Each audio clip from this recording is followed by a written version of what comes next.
So ayan, time check 4:35 ng umaga na po. So ayan, hindi ko na na-video yung biyahe namin papunta dito sa Padre Pio dito sa Bulacan.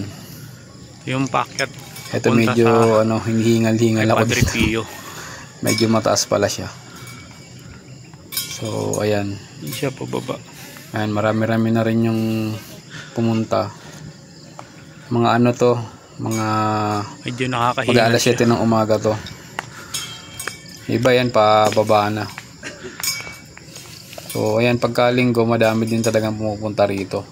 Kaso pagkakaalam ko dito, ang misa po dito sa sa Padre Pio dito sa Bulacan ay alas 3 pa po ng hapon.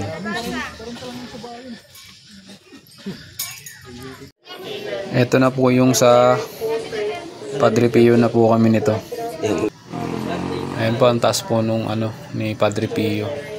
Tapos ayan po, marami ng mga tao dito. Yun po yung tatay ko, nag-video rin. Ayan yung mga puntang mga tao, madami. Ayun, maganda yung view dito, guys. Nilagay namin dito. Kasi sa harap nun, mga bundok yun, ayun nakikita doon sa unahan, yung mga bundok yun. So iba, nag-picture taking din dito. Gano'n na yan. Ay, di pa pindutin mo. Ayan, mas maganda pumunta dito pag maaga pa kasi konti pa lang yung tao. Pero yung pagpunta namin dito, medyo marami-rami ng tao. Ayan. Ayan yung bundok, guys, oh. Ang ganda. Ganda yung view dito, eh. Ito naman yung loob.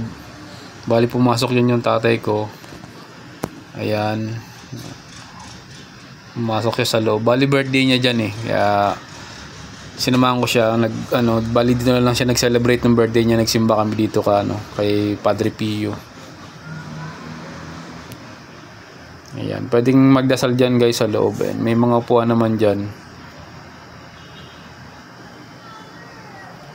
Bali kinuhanan ko lang ng video dito si Papa kasi gusto niya may remembrance daw siya dito sa pagpunta namin dito.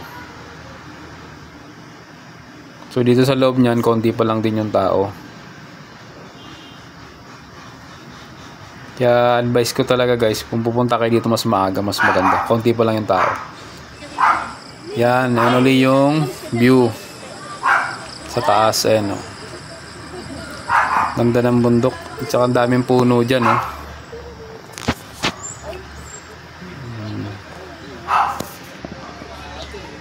Ayan siya, guys, ang ganda, Tapos dito naman sinasabit yung mga rosaryo ng mga nagpupunta dito, nagsasabit sila dyan sa baba ng statwa ng Padre Pio.